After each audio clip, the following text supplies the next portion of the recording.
So welcome, my name is Kim Obergfell. Policy Fellow and Acting Program Manager of BASIC's Inclusive International Security Program and Coordinator of the Emerging Voices Network. It's a pleasure to have so many of you joining us here today. We're very excited to hear from our 9 EVN consultants who each drafted a report on their region's perspective on their NPT review process.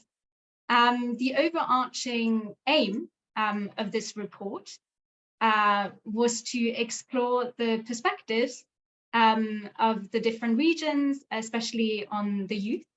So the overarching report titled Regional Youth Perspectives on the NPT Review Process was published this Monday. And you can find it on the BASIC website, and we'll also add the link to our chat shortly. We, of course, encourage you to have a read through that report, and we're really looking forward to hearing directly from our consultants and authors here today. So before I will introduce you though to our fantastic EVN leads that took part in this youth consultation, I would first like to give you a bit of a brief background on our Emerging Voices Network. Through the EVN, we at BASIC seek to reach, engage, and platform early career and young experts from communities, countries, and backgrounds that are underrepresented in mainstream nuclear policy fora. Our global network is committed to helping these individuals overcome institutional barriers to ensure that nuclear fora are truly global and include perspectives of communities that are often minoritized yet have been impacted by nuclear weapons development. So with diversity and inclusivity at the forefront, we work with young and next generation leaders from both the global north and south to highlight youth and early career perspectives on nuclear policy. Now, with the generous financial support of the Norwegian Ministry of Foreign Affairs, 9 early career leaders from across the globe steered this early career youth consultation on the NPT review process over the past 4 months.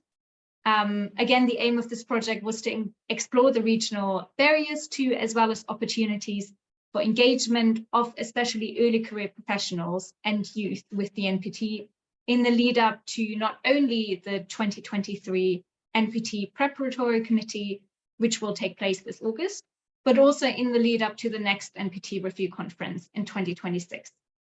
So this consultation process included sharing a survey, organize a regional focus group meeting, as well as interviews with young professionals and participating in an EVN online global town hall meeting with other young and early career professionals. So through this process, these 9 EVN consultants could gather information from their respective regions on their youth perspectives and specifically on the NPT review process. Now, before we get to specifically their remarks, I just wanted to briefly run through today's agenda. We'll have 3 consultants speak about their perspectives and recommendations for their region, and then we'll take questions for all those 3. And then we move on to the next group of 3. Please do get involved, use the Q&A function, yeah, we look forward to hearing your questions and your thoughts. Declan, Anahita, and myself will be the chairs of those sessions, and we'll then bring you in. Also, please do keep in mind that our EVN leads speak in their personal capacity. As a member of the Emerging Voices Network, speaking to the views and of the focus group and of the young professionals that that participated in the project and that they interviewed and surveyed, and that these views do not necessarily represent any other entity or their workplace. So do keep that in mind, please. But without further ado, let me just hand over to our policy intern, Declan Penrose, who will be chairing the first session today, and will also introduce the first group of speakers. So thanks so much for everyone joining us today, and Declan, over to you. Thank you very much, Kim. Yeah, I'm absolutely delighted to be able to introduce the first panel and to introduce these excellent PrepCon consultants. So in this first panel, we will have Jenny Yanch, who is the Oceania consultant. We will have by video Anant Saria for South and Southern Asia, and Woo Yun Jo will be the consultant for East Asia. So first of all, Jenny Yanch will get us started. So Jenna is a researcher focusing on gender and disarmament, She works as an editor for the Young Australians in International Affairs and 6 Degrees of Punctuation. Jenna has a master's degree in violence, terrorism and security from Queen's University, Belfast, a graduate certificate in gender mainstreaming policy and analysis from Flinders University, and a bachelor's degree in international studies from the University of Adelaide.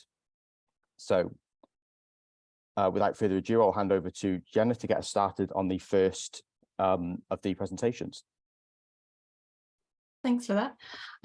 So hopefully you can hear me. I apologize, I'm not on camera. My internet won't allow me to both have audio and video at the same time. But thank you to the team at BASIC for facilitating this consultation and this report launch. And I'd like to first begin by acknowledging the traditional owners of the land, which I'm joining from today, the Kaurna people, and pay my respects to the elders past, present and emerging, recognizing that sovereignty was never ceded. I extend that respect to any First Nations people here today from around the world. So as Declan mentioned, my name's Jenna, and I'm representing the Oceania region.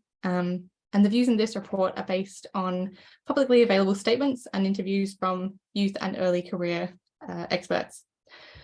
So the challenges that I sort of identified through my research was that this region has experienced some of the worst impacts of nuclear weapons development, and this legacy still continues, and largely it's gone unrecognized in international forums. So one of the key challenges is who sets the agenda for discussions on international nuclear security. In particular, there's a lack of attention paid at the international level to issues which affect people from marginalized communities. Nuclear weapons states, many of whom are responsible for nuclear testing in this region and set the agenda at the NPT Preparatory Committee, view nuclear weapons as a way to safeguard their populations. Whereas in this region, nuclear weapons have historically been a source of insecurity for many people. In particular, some of the interviews that sort of informed this report from the youth-led Pacific-based chapter of Reverse the Trend and the Marshallese Education Initiative highlighted the need for nuclear justice. So they demanded acknowledgement and action to address the impact of nuclear testing on the people and the environment in the Pacific. In terms of geography, our region is thousands of kilometers from Vienna, Geneva, and New York, all locations of the meetings. A key challenge then, especially for our young people and early career experts, is the expense of traveling to these locations and the expense and barriers that come with securing a visa. Online meetings partially address this barrier, but if meetings are held online, they're often at inconvenient times to this region, as that's when the rest of the world, I guess, is sort of when it's accessible to them. So engaging with young people and early career experts in this region means taking steps to not only amplify their voices, but to change systems and associated practices that have been built on their exclusion. The NPT Prepcoms and RevCon continue to perpetuate colonial and patriarchal power structures, behaviours and norms, which restricts engagement, especially in this region. Gendered expectations, norms that are inherent in the NPT continue to limit the capacity of women and gender diverse people to authentically participate, even when they do sort of get into that area and that field. If states, in particular nuclear weapon states, ignore or minimize these issues that are important to youth in our region, they'll view it as an institution built by and for those people who currently hold power in the international system, rather than an organization built to ensure their own safety and address issues which are important to them. So despite all of these barriers, there are opportunities for engagement. So youth and early career experts are passionate about these issues because they directly affect them. You know, things like the legacy of nuclear testing is an issue that is important and has mobilized youth, particularly in the Pacific. The Pacific Islands do have a large youth population, and that will continue to grow in the coming decades. they're already campaigning for issues surrounding non-proliferation and disarmament. And there's a strong commitment already to the Treaty of Rarotonga to preserve the Pacific nuclear weapons free zone. So there's a strong, I guess, movement of grassroots and youth-led organizations that are active already in this space. So as these issues affect the people and their safety, not just the political leaders, they are motivated to achieve the goals of the NPT. So I'll come to my recommendations, which were, firstly, member states should center the perspectives and experiences of those who have been most affected by nuclear weapons. For example, people in the Pacific, but even people in Australia who have been affected by nuclear testing. Secondly, member states should acknowledge and address the ways in which the NPT processes continue to uphold unequal power structures. This includes restructuring the NPT Prepcoms and RevCon and considering the access needs of marginalized populations. Thirdly, beyond increasing women's participation, member states should address gendered expectations, norms and behaviours embedded within the NPT and its related processes. The current institution structures limit the agency of young and early career women and gender diverse people. I guess to end on, the youth and early career experts in this field, in this region, really care about these issues. The main barrier to their engagement is the institution itself and how whose voices it prioritizes, which fortunately is something that can be changed. Thank you for listening, and I look forward to hearing from my fellow consultants and answering any questions you may have. Thank you very much, Jenna. That was really interesting, and it's definitely got me thinking about the Q&As coming up after.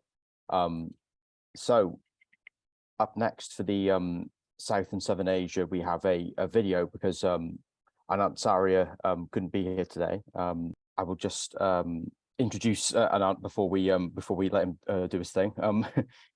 So Anant is an early career Indian researcher with a keen interest in disarmament discourse and the nuclear hierarchy under the NPT framework. He currently works as a geopolitical risk analyst, focusing on sub-Saharan Africa at a private company. And I'll add on a personal capacity. I worked with him at UFTPNW, and he was brilliant to work with. So yeah, I look forward to seeing what Anant has to say in his video presentation. Everyone joining the report launch, thank you for your participation and time. My name is Anand, and I acted as the representative for South and South Asia for the RevCon report. I do apologize for being unable to attend the event live. However, I'm really excited to present this report, which summarizes the views of several researchers from South and South Asia who participated in surveys, focus group meetings, and bilateral meetings with me to discuss the obstacles and opportunities for non-proliferation in South Asia. From the perspective of the participants, South and South Asia remains prominent in discussions of possible escalations and nuclear use, particularly given some conventional confrontations between states in the region previously. The key challenge that the participants identified for South Asia is the stalling of non-proliferation dialogue and the region's nuclear states' non-participation in NPT, which possibly impacts their incentives to pursue, promote, and engage in non-proliferation dialogue. However, the states do abide by international norms around nuclear weapons, but their legal obligation to disarm is still limited. Additionally, with the political disagreements regionally, there is an absence of any regional non-proliferation dialogues, which also shrinks the space for domestic dialogue, and therefore the space for civil society and the youth to effectively engage with any dialogues regionally. Additionally, all international dialogues on non-proliferation largely remain concentrated in the United States or Europe, which makes accessibility another issue for youth from the region to engage with the dialogue. Regional stakeholders also felt that there was a sense of fatigue around confidence building measures, which has also impacted non-proliferation initiatives. However, the international community can capitalize on some key opportunities. For example, India and Pakistan will likely continue to pursue the expansion of nuclear energy as a key component of their energy mix as they move to a sustainable future. Additionally, adherence to non-proliferation norms is a prerequisite to receiving full entry into the nuclear suppliers group. This can possibly be used to incentivize the state's participation and engagement with non-proliferation dialogue. Domestic youth awareness and engagement in non-proliferation dialogue has increased online, particularly given COVID-19.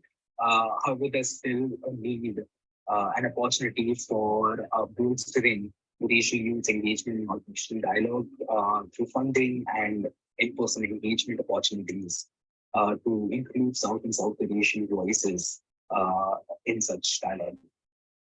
Based on the meetings, some policy recommendations that the participants included, would firstly, the national community, the need for the national community to extend further funding for youth and civil society from South Asia for their participation in non-proliferation advocacy and opportunities to engage with the national conferences and organizations, particularly keeping in mind the visa restrictions and high financial costs that such engagement generally carries with it. The international community, secondly, the international community and particularly aid providers and MSG members can also consider the use of access to nuclear energy technologies as incentives for encouraging India and Pakistan to bolster their efforts to engage with non-proliferation dialogue. Thirdly, the international community must step up their engagement with the region to surpass the confidence building measures fatigue and make sure they maintain pressure on India and Pakistan to engage in confidence building and risk reduction measures. And lastly, given India and Pakistan's non-membership to the NPT, there is room for launching a possibly more universal and acceptable space, such as a special session in disarmament at the UN General Assembly to include states outside of the NPT in the non-proliferation dialogue. However, this also risks adding yet another platform for non-proliferation dialogue and would therefore require joint support from multiple states for it to not stall. In conclusion, given the high regional tensions, non-proliferation dialogue and engagement are imperative in the region, with the states, with the international community having certain opportunities to be tapped into to ensure that such conversation increases and that states like India and Pakistan do engage with non-proliferation dialogue regionally and internationally. Thank you for the opportunity to present the region's findings to you today and for your time and engagement with the findings. I would also like to thank the team at EVN and BASIC for the opportunity to work on the report and their support throughout the process, and the Norwegian Ministry for their funding. I do look forward to hearing from all my fellow consultants about their findings, and I would be happy to answer any of your questions via email. Thank you again. So yeah, thank you again to Anant for recording his presentation and for his really interesting findings and hard work in this consultation process. So the last of the three for this session, we will go to the East Asia consultant, Woo-Yeon Jo.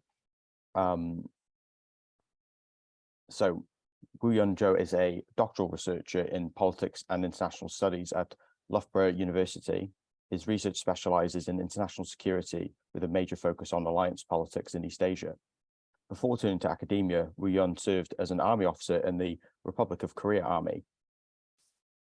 So with the introductions out of the way, I will pass over to Woo-Yeon for his presentation. Yeah, thank you. Good afternoon, everybody. My name is Woo-Yeon Jo. I have served as a consultant for East and Southeast Asia. As North Korea successfully developed nuclear weapons violating the NPT system, East and Southeast Asia have emerging concerns about this international system. In particular, East Asian countries have a unique perspective on the significance of NPT. Some East Asian countries, such as South Korea and Japan, are under the nuclear umbrella of the US, but still face an existential threat from North Korea's nuclear weapons.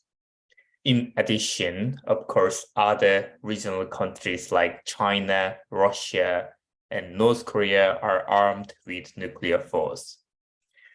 This nuclear dynamic creates a framing conflict within the region between those who view the NPT as an effective tool for preventing proliferation and global disarmament, and those who do not.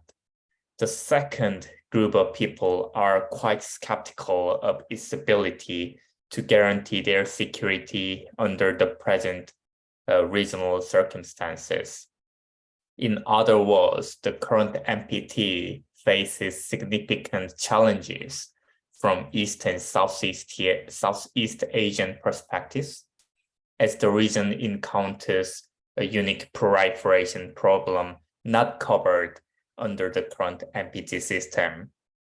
For example, North Korea's growing nuclear advancement is causing significant concerns, with reports indicating that North Korea will have 200 nuclear weapons and dozens of intercontinental ballistic missiles by 2027. Specifically, drawing on a series of in-depth semi-structured interviews, survey, and focus group meetings with regional young experts, concerns have been strongly raised about the enforcement and effectiveness of NPT in light of North Korea's violations. In addition, some East Asian countries have expressed that the NPT system primarily focuses on nuclear disarmament by the major powers, while expecting restraint from and limitations from non-nuclear weapon states.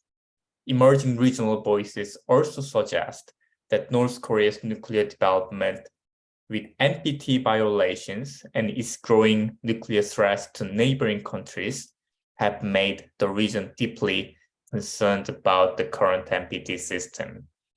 It is noteworthy that some interviewees argue that NPT is not an equal treaty for smaller non-nuclear states, and that great powers apply double standards in dealing with nuclear issues in the region.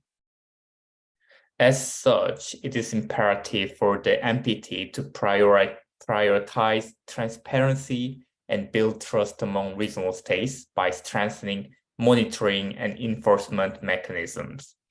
Despite challenges, I argue in the region NPT is still one of the most effective systems which can bring security stability with sharp non-proliferation policies and regulation of nuclear materials. Therefore, it is vital for states in the region to continue to work together within the framework of the NPT system and build on its successes while addressing its shortcomings to ensure that nuclear weapons are not used again and that regional stability is maintained. To more firmly consolidate its status in the region as a stabilizing and reliable system to members, the NPT should contemplate a way to strengthen trust among regional states to convince them not to derail from this international system. For example, the NPT system might consider launching a new regional dialogue on nuclear matters to discuss problems and encourage cooperation. So in conclusion, while the NPT system faces severe challenges in East and Southeast Asia, it has also opportunities to remain as a pivotal legal framework for preventing nuclear proliferation and advancing regional security stability. Thank you. Yeah, thank you very much for that presentation, Boo-Yeon. That was really interesting as well. So now we have about 15 minutes for a question and answer session. So I invite everybody to put their questions in the Q&A box, and we will get to them, whether you're a panelist or an attendee. That would be brilliant. We do have a couple of questions that we've had emailed to us beforehand, so I just thought I would get the session kicked off and give people time to get their questions in by asking one for each of our current consultants who are in the call. So I will kick off by asking question one for Jenna for Oceania. Do you think any states in the region have growing concerns about AUKUS, the AUKUS agreement, and its implications for regional non-proliferation and nuclear disarmament? And then for Ruyan for the East Asia and the Southeast Asia region, the question that we have ready is, what do you think are the potential implications for regional stability and security if East and Southeast Asian countries decide to develop their own nuclear arsenals? So if that's okay with Jenna, I'll pass over to Jenna first. Thanks for that. Yeah, I think the concerns would be different in sort of the different regions. So I think there's sort of a growing concern, particularly from Southeast Asia, and that I guess region, not as much in sort of Oceania, which is sort of Australia, New Zealand, and Pacific Island states, but there is still, the Pacific Island states, they, I think, have sort of, I'm trying to say here, yeah, there are concerns there, particularly to do with the environment, so environmental concerns, but some regional security concerns to do with the, I guess, security alliance that AUKUS is, and I think specifically in terms of the, because they are nuclear powered submarines, they're not meant to be nuclear weapons or going into that area, but there are concerns to do with nuclear waste, which is kind of, I guess, a little bit connected to the issue of nuclear testing. So yeah, I would say more to do with environmental concerns, the Pacific Islands potentially, the security concerns, but I would probably say that more security concerns specifically would be in Southeast Asia, and I wouldn't be able to comment very well at the moment on those, so I wonder if any of the other consultants know more about sort of Southeast Asia in particular. Yeah, that's interesting, especially the environmental focus, because I feel like a lot of other regions might be kind of thinking more directly about like the security concerns, when actually there is environmental security as well as just state security. So yeah, that's a really interesting insight into that into that question. Thank you. And Ruyan, if you'd like to answer your first question, if you're ready. Oh yes, of course. I really appreciate for the great and sharp question. Actually, this question is connected to the question of reliability or credibility of the extended deterrence provided by the United States. Indeed, besides this NPT project, I'm doing my PhD about this deterrence and the alliance things, and I have interviewed like 20 South Korean policymakers, and now I'm in DC interviewing 20 American policymakers. I can share some thoughts about that, how Washington views this kind of preparation view. So my conclusion and my feeling is that Washington is very much worried about the nuclear domino in East Asia. So like imagine there is a growing nuclear threat from North Korea or probably China and Russia in the region. Then South Korea, of course, like many of you know, that South Korea has attempted recently to develop its own nuclear arsenals, which has been declined by the White House. So if there is like intensifying nuclear threats, I believe that South Korea is very motivated, will be very motivated to attempt again to develop its nuclear force. But if South Korea has a nuclear force, I would argue that Japan will be very, very motivated also to have nuclear force. Then how about China? If South Korea and Japan have like nuclear weapons, China would be very worried about it. And we have one question about Taiwan. Taiwan is also known to have enough capabilities to develop nuclear weapons in the very short term. So my conclusion is that like Washington views this proliferation very seriously, and their main concern is the nuclear domino in the region. Of course, there is an argument like by Kenneth Walsh, more nuclear weapons, more peace. However, in real world, in real diplomacy, I believe Washington, D.C. does not think that more nuclear weapons can bring peace to the region.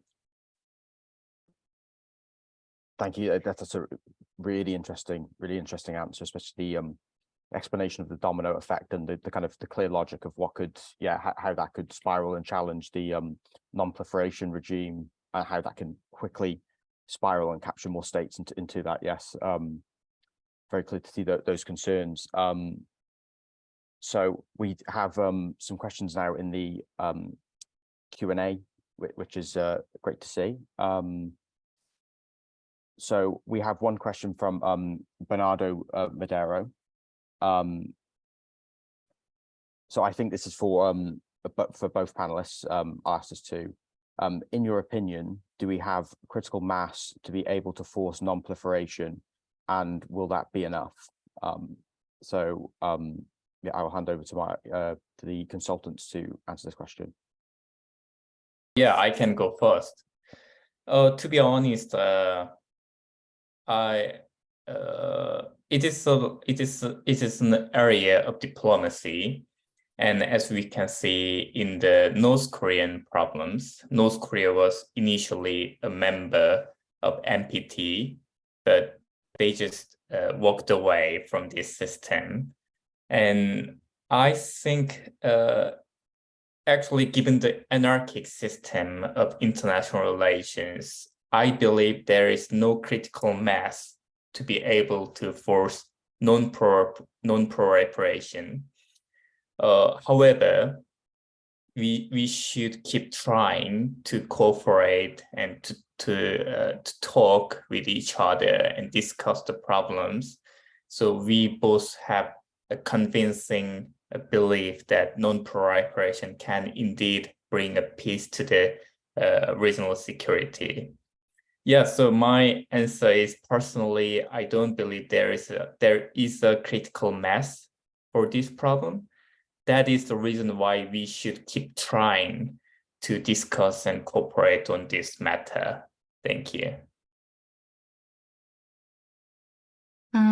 And yeah, I think probably I have a similar answer. I don't think we have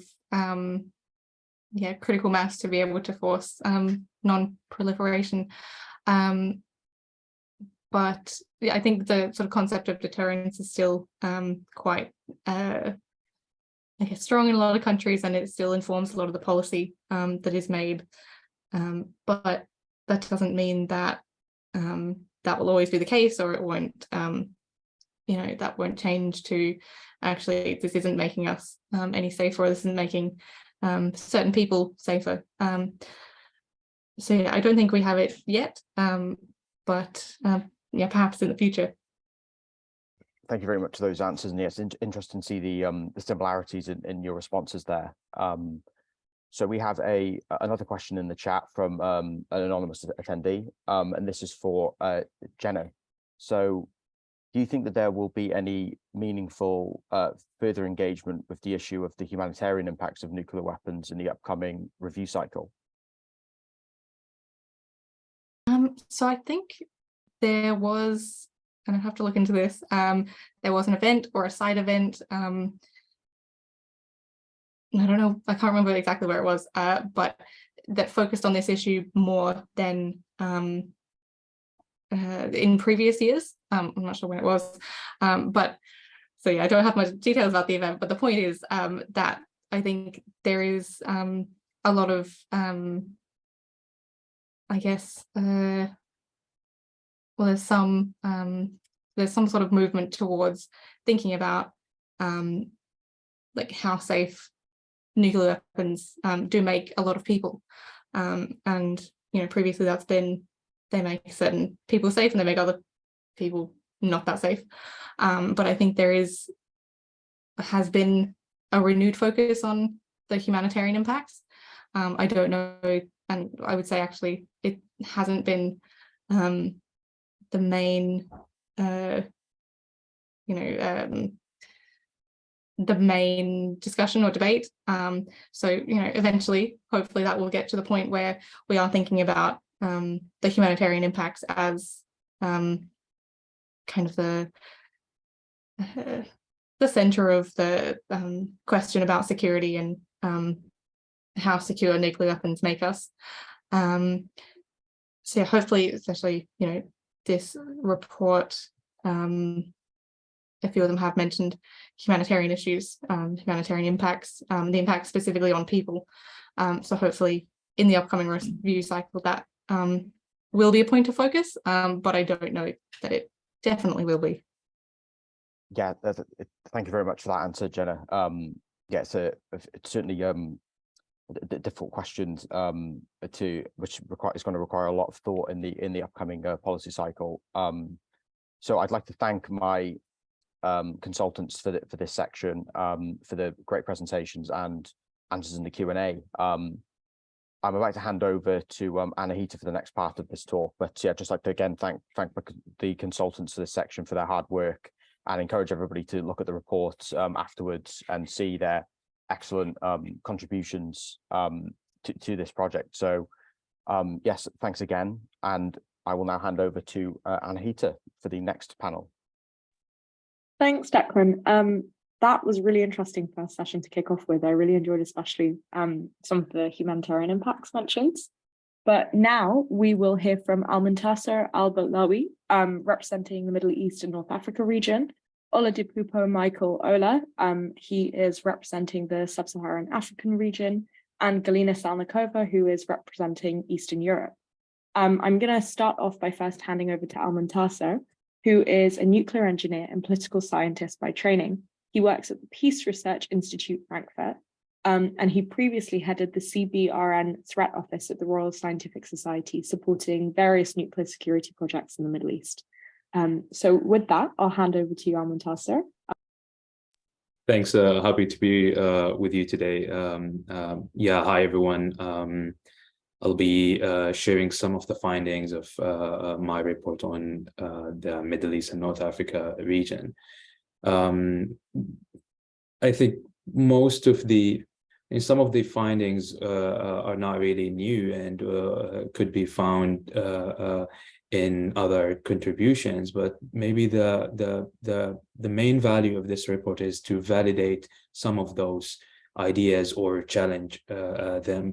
And one example is the effectiveness of the NPT regime for the region in addressing the nuclear risks or the security concerns of the member states.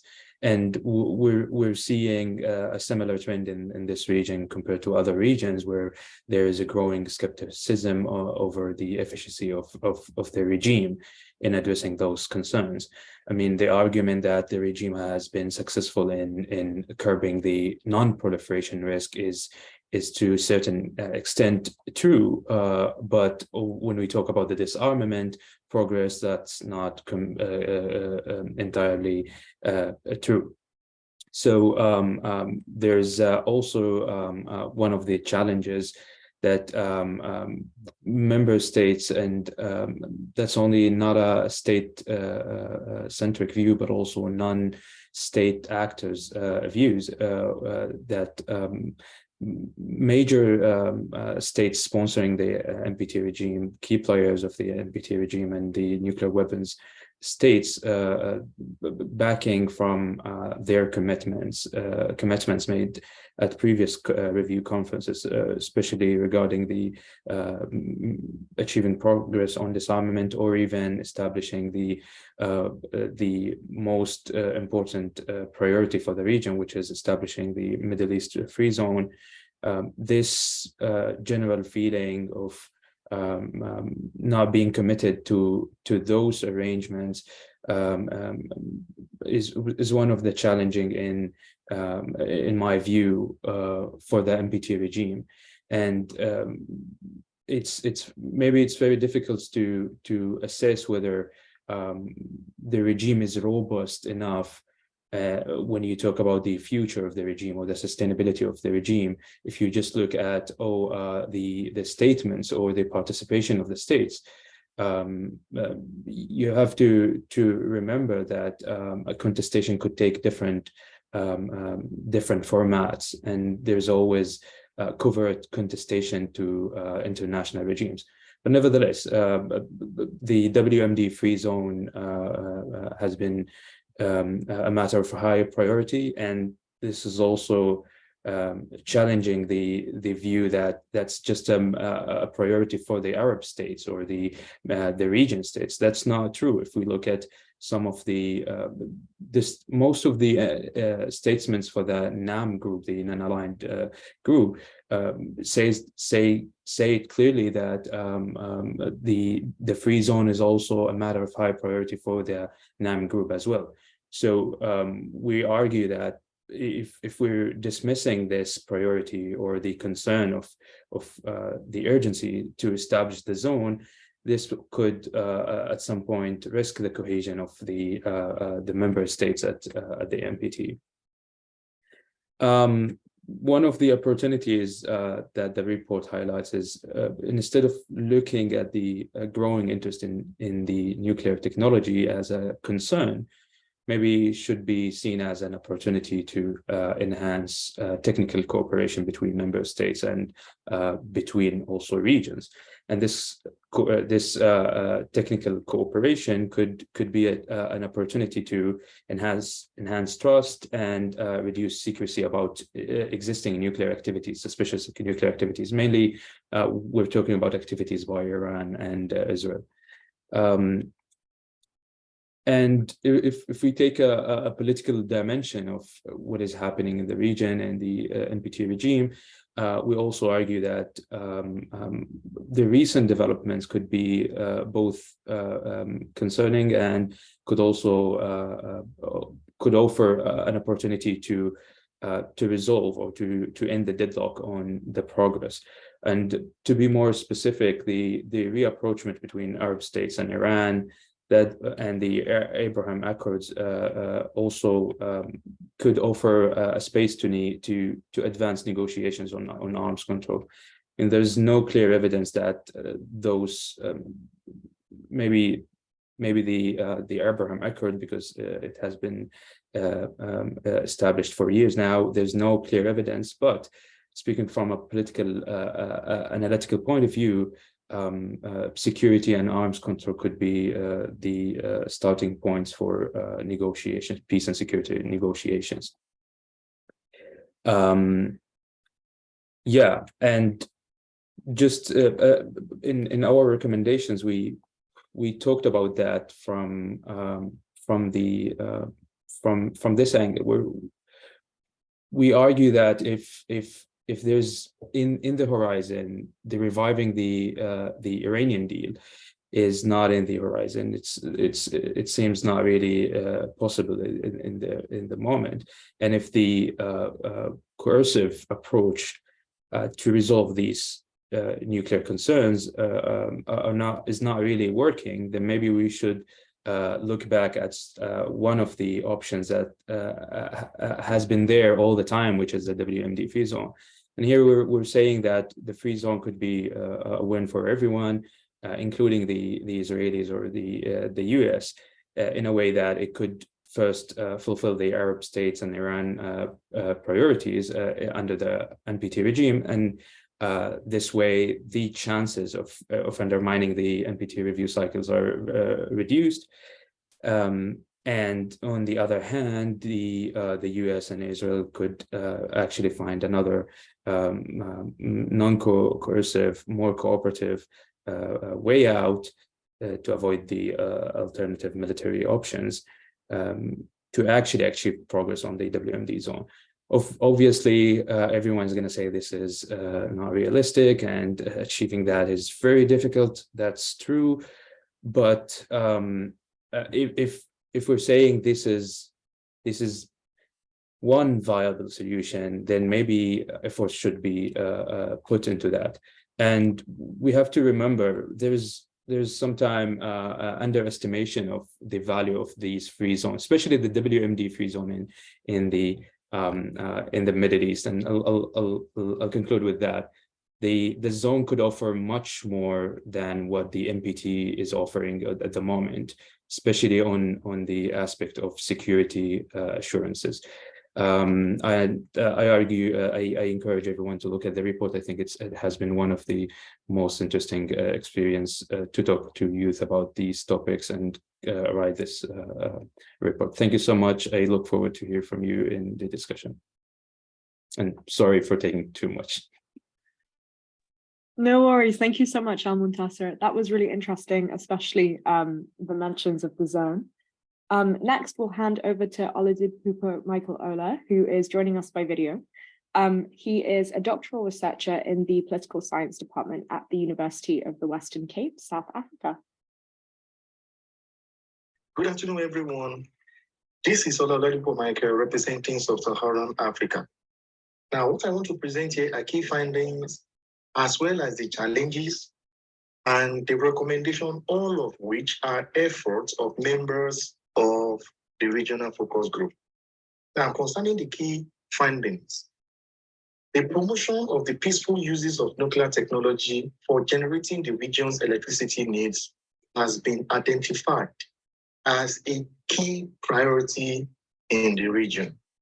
This remains a major concern because of the belief that constant and non-epileptic power supply is central to economic development and industrial growth in the region.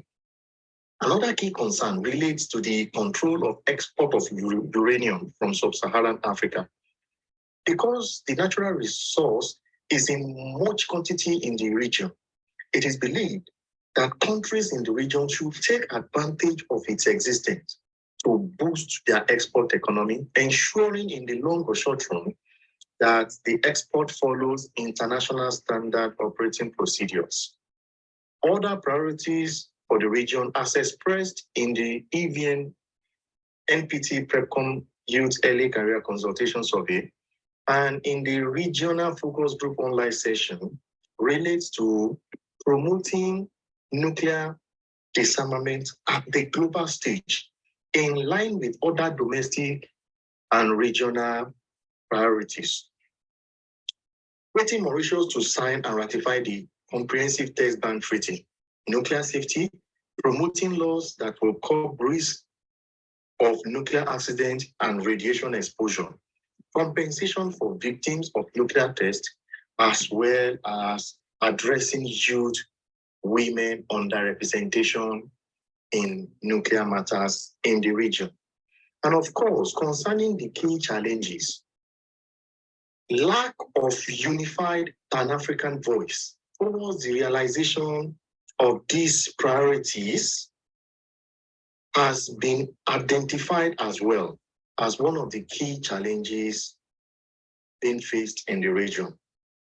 And of course, this is an internal challenge. An external challenge in this area has to do with the NPT processes being monopolized by representatives of the Western countries, who continue at every opportunity to fund for their nuclear and security needs, with little or no attention being paid to the security needs, to the nuclear needs of others. Now, concerning the recommendation put forward by members of the regional focus group, the first of these is that there has to be a discussion concerning the main priorities of countries in sub-Saharan Africa, which must take place at all regional fora in Africa here. Regional fora such as the one sponsored or set up by the Economic Community of West African States, East African Community, and South African Development Community. In other words, the discussion has to start from within. Now, secondly, the issues relating to the main regional nuclear priority should be emphasized within such international fora as the United Nations General Assembly, the NPT Review Circle and its associated committees and conferences, IAEA-sponsored conferences, the African group within the NPT conferences, the non-aligned movement within the NPT conferences, as well as other international fora set up to discuss nuclear issues. Because countries in sub-Saharan Africa do not currently have the capacity to independently finance their nuclear power project, it is highly recommended that the states in the region who have indicated a willingness to source for energy from nuclear technology should consider concession of their nuclear power project development to international vendors as a form of approach to solving their energy dilemma. The vendors, of course, should have the capacity to provide such facilities with high support from the IAEA and should not be from countries that are currently under international sanctions.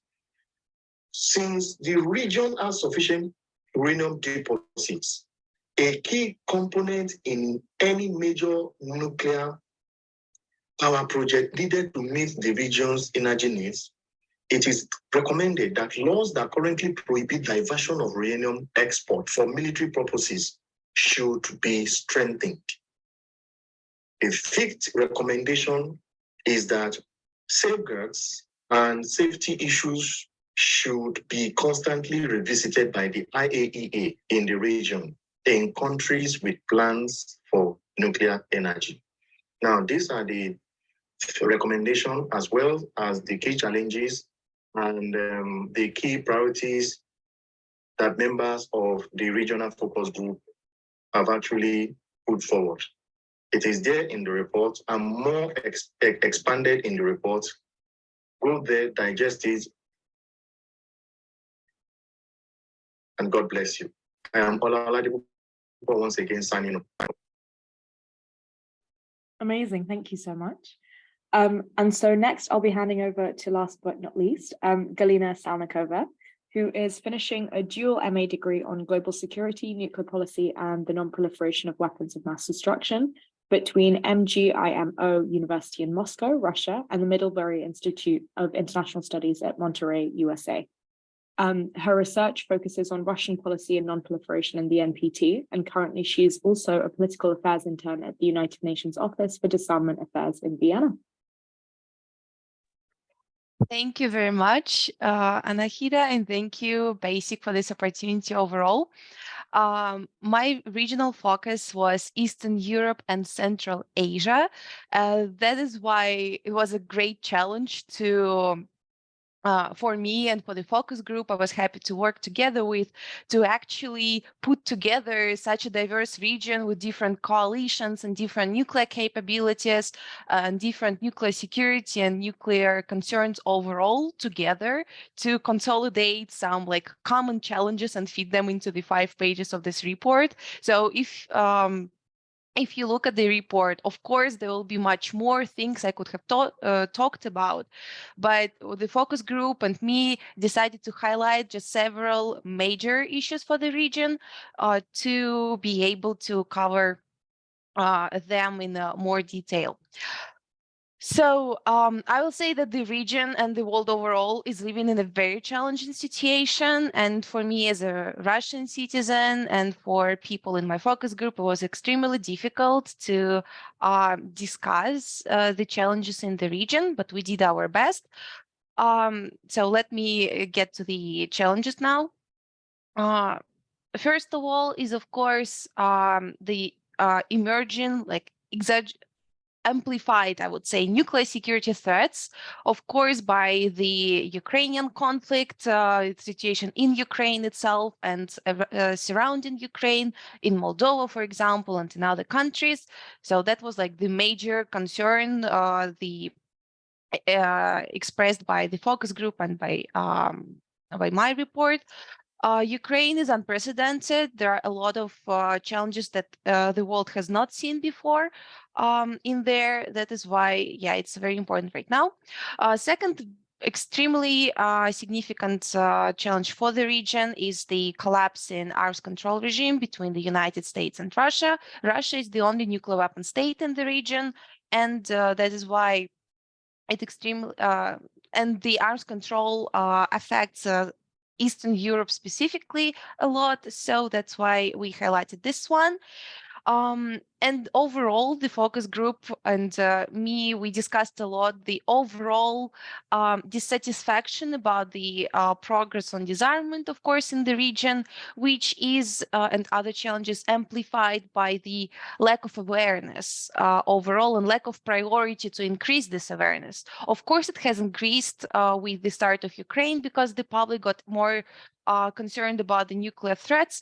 However, we still don't see them in the educational programs. We still see lack of funding, and we still see very few initiatives inside of the region for the citizens in the region to actually learn about DNP, disarmament and non-proliferation.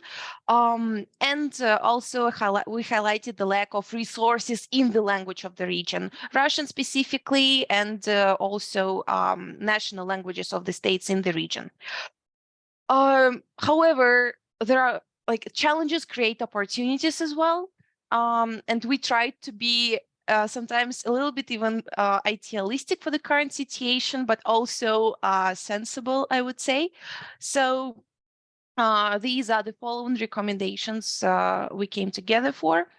First of all, we consider that although the nuclear security and peaceful nuclear uses is also a challenging sphere right now, it is still less prone to be politicized and still has more actual tangible demand for action. That is why it can be one of those spheres for cooperation.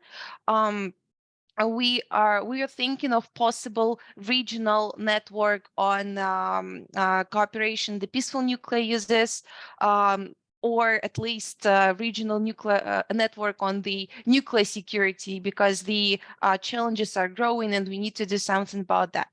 Second recommendation is about building bridges between nuclear weapon state, Russia in the region, and non-nuclear weapon states, because non-nuclear weapon states, specifically the Central Asian nuclear weapon free zones, are basically former Soviet Union, and they are officially allies of Russia. So they have this close connection to actually communicate with the nuclear weapon state on some advancing to possible actions on nuclear disarmament as well.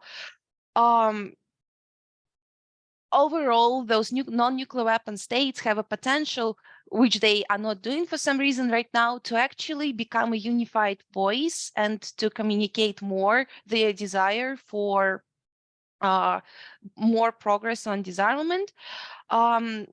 But we would like to be more sensible here, and we want to find this common ground between nuclear weapon states and non-nuclear weapon states, some commitments they can make without going too far in disarmament, which they, of course, are not really ready to do right now. We are thinking of nuclear risk reduction as the most urgent matter in this regard. Of course, we also recommend to advance disarmament and non-proliferation education initiatives in the region, particularly advancing translation of resources to the languages of the region, both online and offline. We're thinking of adding the DNA, disarmament, non-proliferation, and arms control issues in the curricula of higher education institutions on international relations and maybe some other programs which are more or less dealing with security issues. And of course, increase funding on the DNP projects, which are there in the region, but they just lack opportunities to become bigger.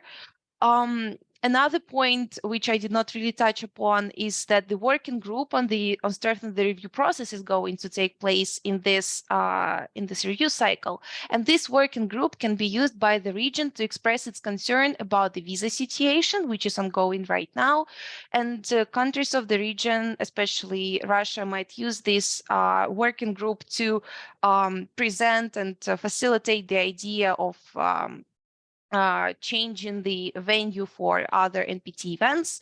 For example, there is an ongoing discussion of making Vienna a more active venue for NPT. I see that I'm very much out of time right now. Thank you so much for this opportunity again, and I will be happy to answer any questions. Amazing. Thank you so much. I think just in the interest of time, we'll keep this question and answer session to like a max of 10 minutes. But we've received some questions in the Q&A box.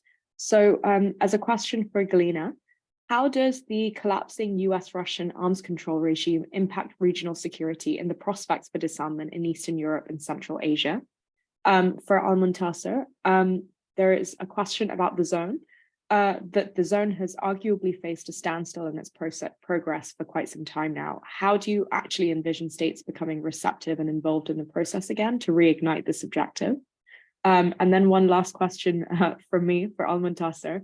I'm curious to know what you think about Saudi Arabia's impact and role in terms of regional politics in the next few years of the upcoming review cycle. Do you think that their regional kind of nuclear interests will have a notable impact within the NPT? And I'll let you guys take over. Well, I can start. So yeah, this is a very good question. Thank you, the anonymous attendee, for asking this question. I will say that it has more than direct impact on the regional security, and the situation is really getting out of hand at the moment. We all know that there are currently no active arms control agreements between the two countries, and Russia is about, not if already, placing tactical nuclear weapons in Belarus, which also goes against its, like almost against, I don't know, its public claims about nuclear sharing, which is a separate lecture, question, discussion, whatever. So I would say that it just extremely increases the concerns, it extremely increases the nuclear risk, and it basically, yeah, increases any possible risks that there can be in the region. Prospects for disarmament get decreased in the other hand. So that's why the focus group and we acknowledged that tangible results on disarmament, unfortunately, are impossible at the foreseeable future during the current review cycle. We just need to be realistic on that.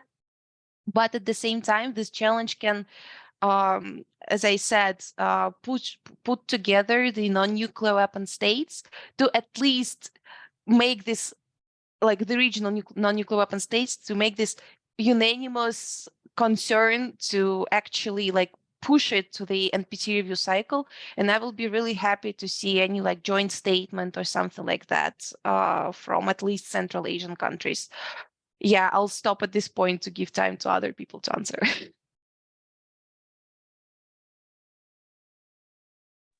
Yeah, just starting with the first question about the how to make state parties more receptive of very old idea, and I hope it's still something that makes people excited about it, its realization.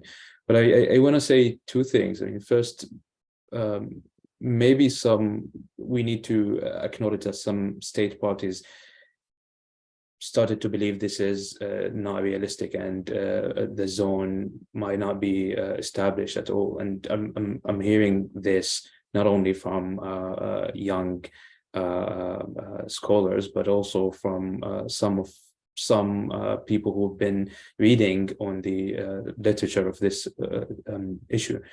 But again, what's the how arms control and disarmament work in this international environment?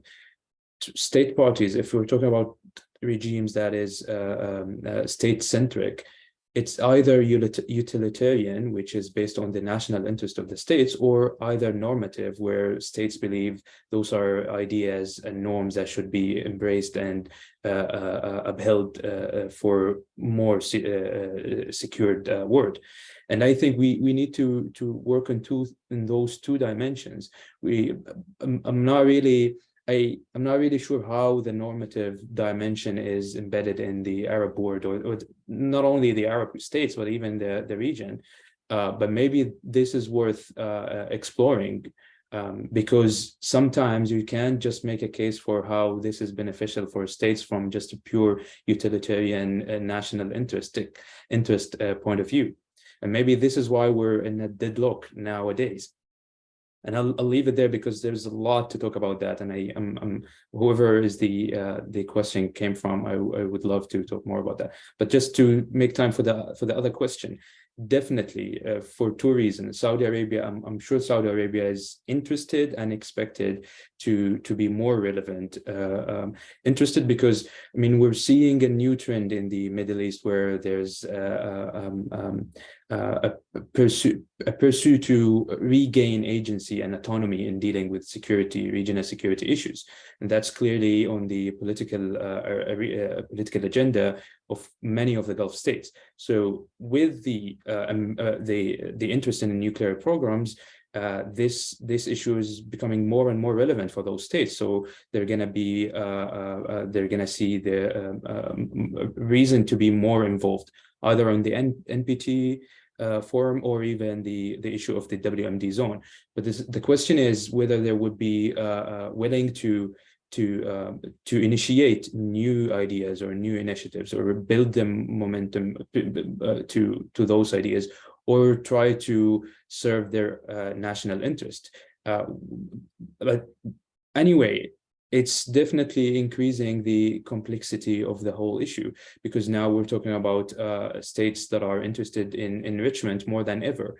And this is like a red line for many of the NPT states. I'll leave it there. And I think this is also something would be interesting to talk more and more about. Amazing. Thank you so much to both of you. I don't think we have any other questions, so I will hand over to Kim, who will present and introduce the next three speakers. Thank you so much. Thank you so much, Anahita. Looking forward to hearing from our last and final three speakers. So our final group is Elia Duran-Smith from Western Europe, Ananya Malhotra from North America, and then Lucia Madero from Latin America and the Caribbean. And first up, we'll hear from Elia, who will be presenting the views of Western Europe. Elia is a recent graduate with an MSc in International Relations from the University of Glasgow. Prior to this, they were an intern for the International Security Programme at Chatham House. And Elia, please, over to you. Thank you, Kim. I'd also like to thank BASIC for starting this initiative, and also thank you to the Norwegian Ministry of Foreign Affairs for funding it. So overall, I'd say the tone of the focus group and the responses to the survey demonstrated that young and early career researchers in this region of Western Europe feel a kind of frustration for the present moment, but an optimism for the potential of the region. So similarly to what Ola said about sub-Saharan Africa, there is definitely an optimism around the regional and international fora that could really be taken advantage of, particularly in regards to risk reduction. This is something that there's clearly an appetite for in all states within the region. And there's also potential within the EU. This was a forum that was particularly seen as a key forum in which to provide consensus on a range of different nuclear weapons issues and nuclear issues generally.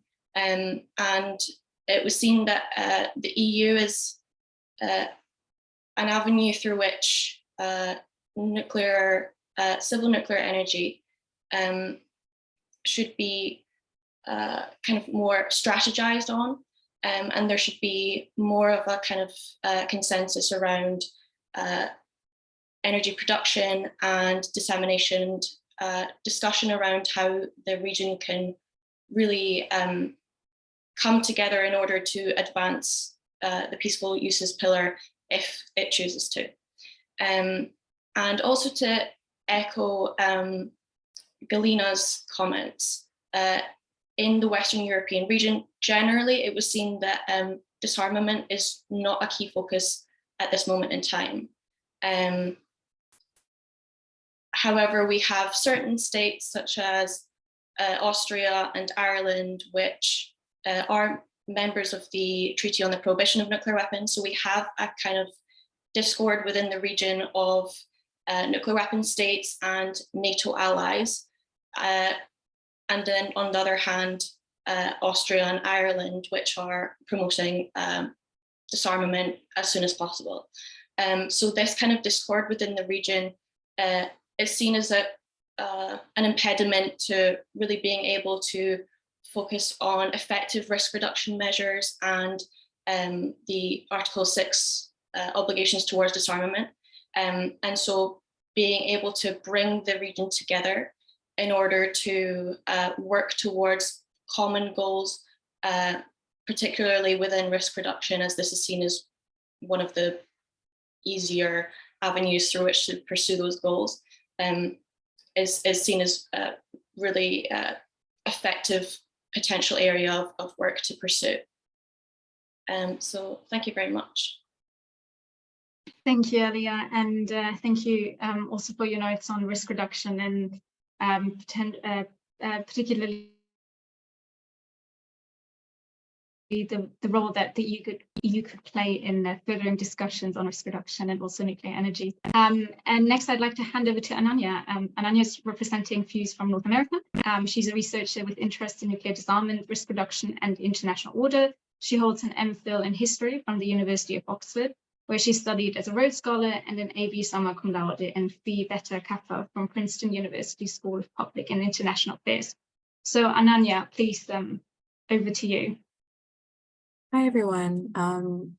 Thank you so much to BASIC for facilitating this consultation process and report and launch. As Kim stated, I'm Ananya Agustin Malhotra, representing the views of youth and early career experts from North America in this context. And first, I should say here, I'm speaking in my personal capacity, not any of the institutions with which I'm affiliated. And the views I'll summarize here are based on the consultation of youth and early career participants through focus group meetings, survey responses, correspondence, and a town hall that BASIC convened. So in our focus group, participants noted at the outset that this is a time of heightened nuclear risk and increased geopolitical tensions where the NPT regime is under stress, and that this is kind of the dominant narrative, I guess, in discussions pertaining to the NPT. But to focus more specifically on how the next generation can feel empowered and equipped to take on the 80-year-old problem of the nuclear threat, participants felt strongly that some of the more under-discussed issues that young people in North America care about, and that this is an opportunity to shed light on some of those. So to that end, participants felt that though North America is only understood in the NPT context as two sovereign states, US and Canada, when one considers barriers to access, challenges, and opportunities for youth participation, it's important to recognize that many communities within North America and within those two states do face significant barriers to access. For example, participants noted that the region's settler colonial history has profoundly shaped Canada and the US's reliance on nuclear weapons since the advent of the nuclear age in 1945, and that so far this has been a neglected but important aspect to acknowledge when we're considering especially the humanitarian impacts of nuclear weapons and the barriers and opportunities to early career participation in the NPT and related processes. So for those who are less familiar with that context, the first ever nuclear weapon was tested in rural New Mexico during the Manhattan Project within North America. And through this process, Nuevo Mexicano and Tewa people were dispossessed from their native land. Since then, significant amounts of uranium have also been mined on indigenous lands. and nuclear waste is also routinely deposited on native lands in North America. Because of this, the participants believe that Indigenous and nuclear affected concerns have so far been underrepresented and neglected in most multilateral nuclear fora, including the NPT, but they noted that this has begun to shift with the entry into force of the Treaty of the Prohibition of Nuclear Weapons, through which civil society, including many nuclear affected communities, have been able to command a sort of more vocal presence on the international stage. But more broadly, participants believe that early career and youth concerns related to gender, humanitarian impacts of nuclear weapons, as I mentioned, especially with regards to the impacts on Indigenous communities within North America, have not yet adequately been reflected in NPT processes. So they identified to that end 3 main opportunity spaces. First, that civil society participation in NPT PrepCons and RevCons are important avenues for inclusive youth participation, and that strengthening civil society participation will be crucial. This can be done through expanding and increasing transparency and access to NPT processes, expanding avenues for civil society representation beyond the one meeting that is currently allocated at the NPT RevCon, and ensuring that strategies, for example, to strengthen civil society access and inclusion could be discussed at the working group meeting on strengthening the NPT review process, which I think Governor mentioned is scheduled to convene later this summer in July. Secondly, they felt that for many young people, especially in the Gen Z, attention to humanitarian consequences presents an important opportunity for engagement. And they believe that this is important in the NPT context to build on the 2010 NPT RevCon, in which states parties officially recognized and expressed their concern at the catastrophic humanitarian consequences of any use. So they believe states parties should devote resources, including youth, Indigenous, and affected communities, but devote resources to youth, Indigenous, and affected communities in a culturally sensitive manner to invite and empower individuals to represent the views of their communities in environments like the NPT. And that youth disarmament, education, empowerment, and capacity building is an important aspect of this process. Finally, and I'll conclude with my last recommendation here that the participants put forward, is that NPT states parties should continue to implement more gender-sensitive approaches to the NPT, but that this effort requires more nuanced, intersectional, and sustained engagement, reflected not only in draft documents, but also in actions and in final documents. To that end, states could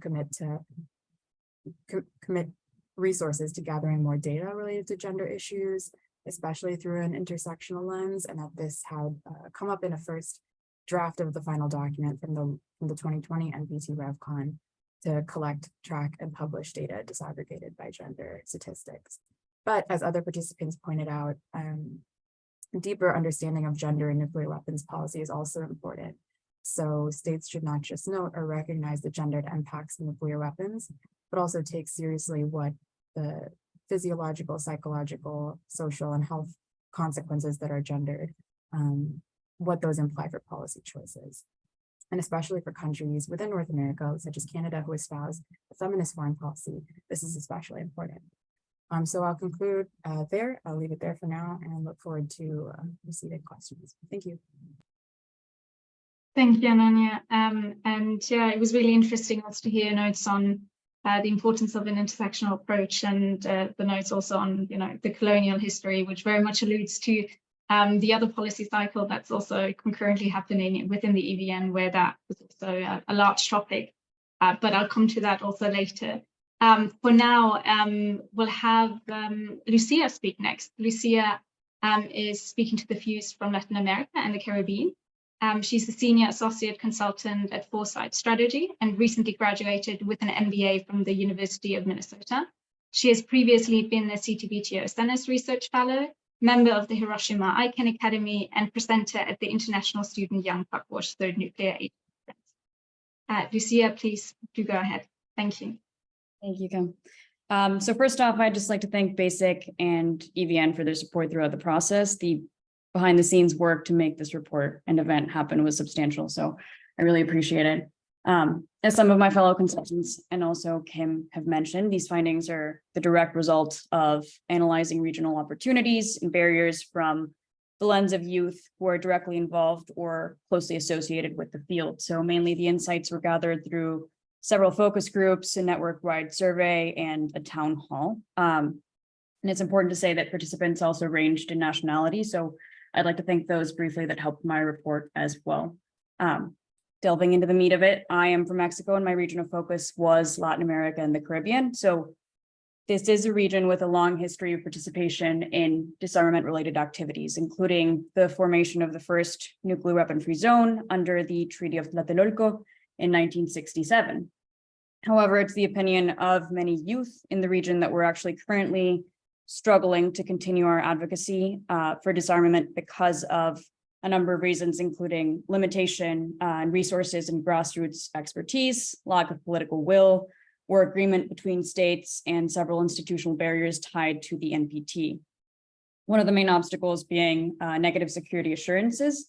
And so these are essentially guarantees that nuclear weapon states will not attack those under nuclear weapon-free zones, party to the NPT and other non-proliferation agreements. But these statements have been qualified by countries stating that they reserve the right to use nuclear weapons in response to certain types of attacks, such as chemical or biological attacks. So the absence of legally binding commitments by nuclear weapon states not to use nuclear weapons against non-nuclear weapon states undermines the credibility and effectiveness of the international non-proliferation regime. And just to touch briefly on the lack of political will and limitation in resources, participants also mentioned that many Latin American and Caribbean countries have limited capacity and funds to participate in international disarmament and non-proliferation initiatives, which in turn constrains their ability to spread education on the importance of such undertakings, especially as this forum is all about for youth who might be trying to join the field or learn more about it. There are also regional security challenges such as drug trafficking, organized crime, and political instability that can divert attention and resources away from disarmament and non-proliferation issues. So all this being said, there are several opportunities that participants noted for the region, and from those arose several recommendations. The first being that Latin American and Caribbean states should continue utilizing the Treaty of Tlatelolco as a model by which to promote further nuclear weapon-free zones. And encourage the progress of other treaties as well. And part of this recommendation is that the region should continue working together to promote the adoption of legally binding protocols tied to nuclear weapon-free zone treaties by strengthening regional cooperation and promoting the establishment of other zones around the world. The second recommendation being that Latin American and Caribbean states should work together to promote the negotiation and implementation of disarmament and non-proliferation agreements. This can be done by encouraging partnerships with other states, civil society organizations, intergovernmental mechanisms, such as CELAC and OPANAL, to name but two in the region.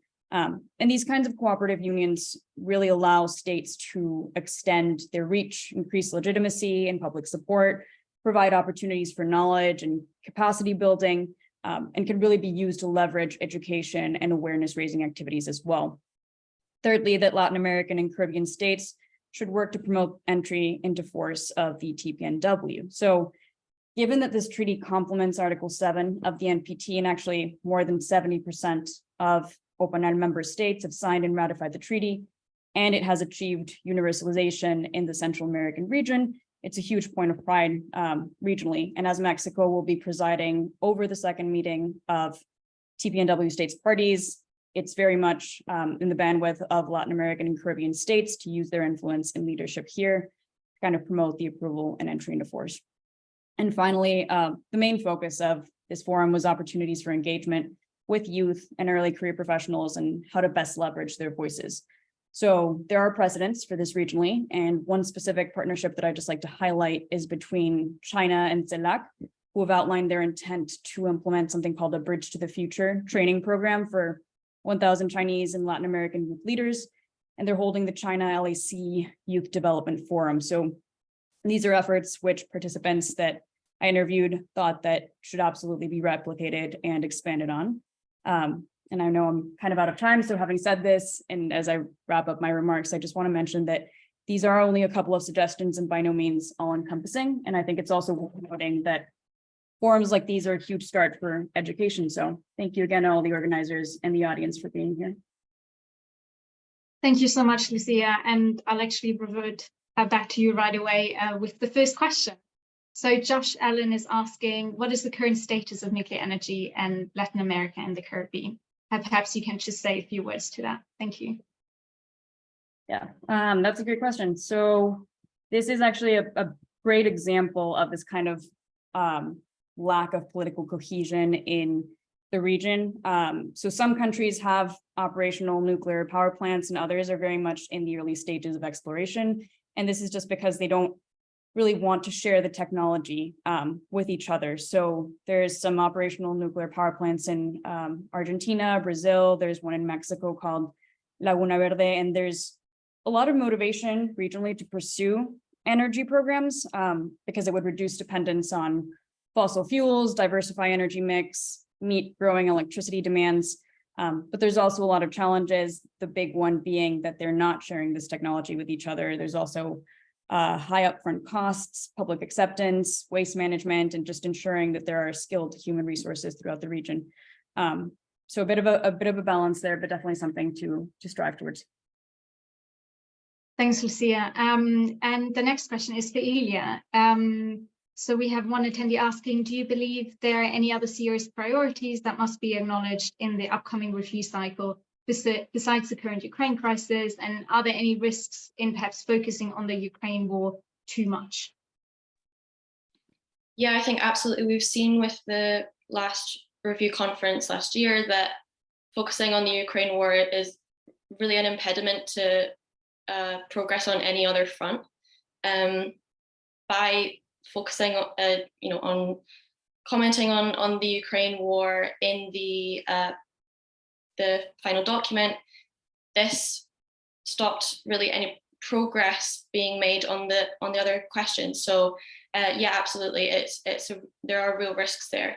And yeah, as I've mentioned, I think risk reduction and disarmament generally are priorities that young people in the region think that it should focus on more. And really the Ukraine crisis hasn't drastically shifted the priorities or what should be the priorities of the region, according to the young researchers, but it's just exacerbated them. Thank you, Ilya. I'm just going to move right on to the next questions as we have another few coming up. This is a question from Declan for everyone, but I assume particularly for Ananya.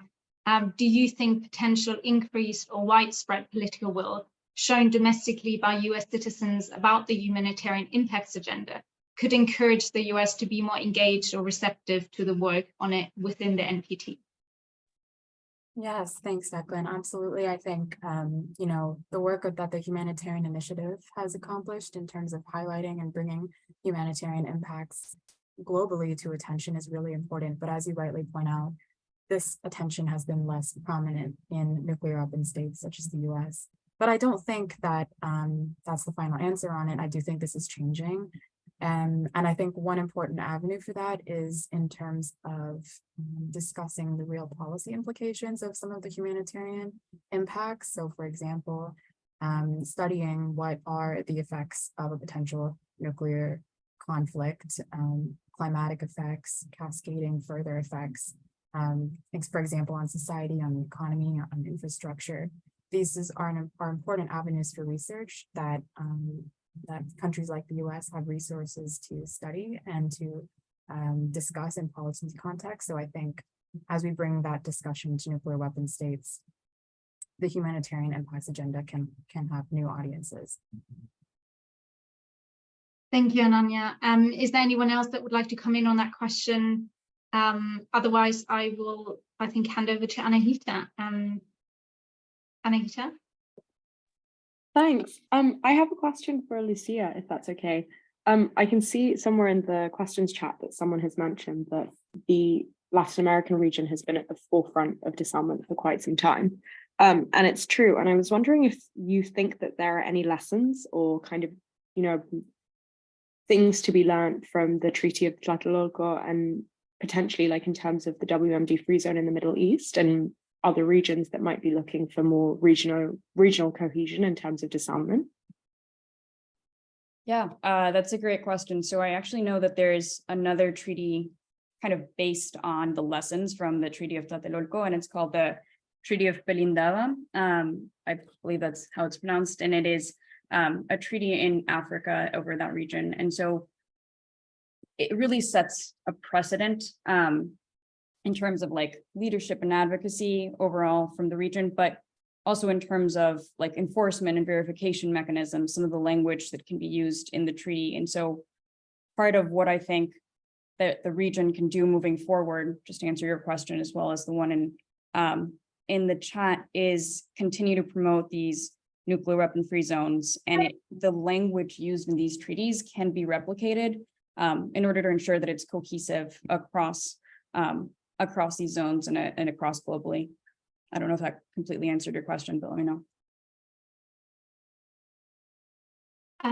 Great, thank you, Lucy. I think there was also one last question, but it's just disappeared. I believe it was on the about Latin America being at the forefront of global disarmament progress for many years, and how you think they could bring this to the NPT in its next review cycle. I think that kind of builds in already on what you just said, but I don't know whether you'd like to go into any more detail. I was trying to answer, yeah, I think I saw both. I was trying to answer both at the same time.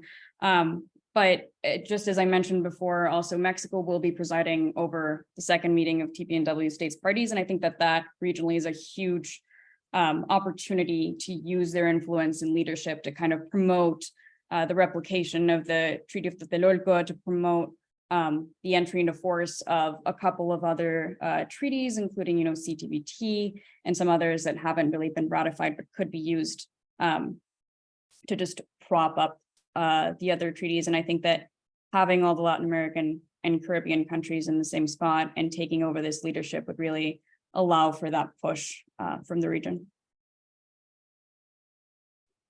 Great, thank you so much. And I think unless we have any other questions, I think we're going to wrap up. If there are any questions, just put them in now, and then we'll move ahead. Anahita, did you want to come in again? I'm not sure if something similar has been asked, but I do have a question for Ananya in terms of like US nuclear posture and their position on nuclear weapons. Do you think in any way that the Ukraine crisis has strengthened that position in terms of like the international community's views or maybe support for US nuclear posture as it is at the moment?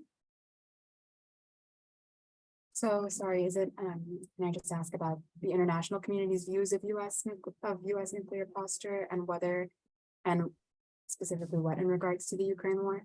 If like the Ukraine war has in any way kind of solidified or like strengthened US nuclear posture or the way that it's viewed by maybe other states or even, just in general, the broader international community? Yeah, thank you. Yeah, the dynamics have been really complex in terms of how the Ukraine war has, I guess, been, and US response to it has been perceived, because that really depends on, I guess, where you sit in the world. So yeah, as Galina outlined, countries in Eastern Europe, specific and US allies in Eastern Europe will view US posture one way versus those countries who are more, who think that risk reduction and more disarmament approaches are necessary will view it a completely opposite way. And the same can be stated for basically any region here. So I think the US has a wide network of allies in Europe and in Asia, and so they will tend to, even amongst them though, they have sort of divergent opinions. And so yeah, that's not a very good answer, but basically in short, some have said that, depending on where you were before the war has kind of solidified your views vis-a-vis US nuclear posture. So I think the Biden administration has had a very sort of delicate line to walk, and I guess historians will judge how well that line has been walked, and they'll continue until the end of the war. Yeah. Thanks, Ananya. And I think Galina also wanted to come in on this, perhaps from the perspective of Eastern Europe. Galina. Yeah, I just wanted to jump in quickly since I'm kind of from another side of this conflict overall. How Russia specifically and people around me, I would say, from my region see this thing is that basically nuclear posture review, like it was published when the Ukraine was already ongoing, and it was delayed in its publication quite a lot. But we should not forget that it also mentions China as another major threat. So I'm not fully convinced that like Ukraine specifically like greatly influenced a nuclear posture review. I think it was just like one of those possibly like amplifying factors or anything, but it wasn't like the central part of the like posture review. I just wanted to flag us that they just recently, like maybe a couple months ago or even less, Russia issued a new foreign policy concept, which is more interesting in terms of like switch of perspectives, because basically in comparison to the previous one, it now considers Europe as like unfriendly states, and like the West, like overall there is much more talks about this like not controversy, I forgot this word, let's say simple word, fight between the West and Russia, this like yeah, the controversy. So yeah, I think overall it will definitely affect everyone, but to just look at like one side without looking at another might affect your understanding of the situation. That's why it's important to have us here as regional representatives to express different views. Yeah, thank you. Thank you, Galina. And just thank you for all of you for representing and presenting the views of the different regions. And I think what both this report, but also, you know, your presentation as a reflection of the report showed is just the diversity and the variety of issues and concerns there are, you know, around the world, both in relation to the NPT, but also just generally in terms of disarmament, non-proliferation, etc. And, you know, how different issues and just different focal points really center, you know, in different regions. And there are a few parts that pull everyone together, but, you know, it's just as different regions are quite diverse, hence are also, you know, the issues and the challenges and also the opportunities at hand. So I think this report that we'll again put the link to in the chat, and also your presentations and all the work you've done in surveying people and interviewing people really demonstrated that. So thanks again, particularly to you all for making these observations and putting those drafts together. We really think this has turned out fantastic, and thank you so much also for your presentations today. We're also planning on holding a larger but also virtual side event at the PrepCon in August on this project, so look out for more announcements on this soon to come. But before I bring this event to an end, I just also wanted to mention a few thank yous. So again, thank you to everyone who has been involved in and contributed to the success of this project. Again, you know, especially to our 9 youth consultants that have that you've heard from today and that have invested a lot of time and effort into these reports and come up with really valuable recommendations. So thank you. Thank you also to all those that contributed to the meetings, filled in the surveys, and were just part of that consultation process, because without all those people, just this project would not have been possible.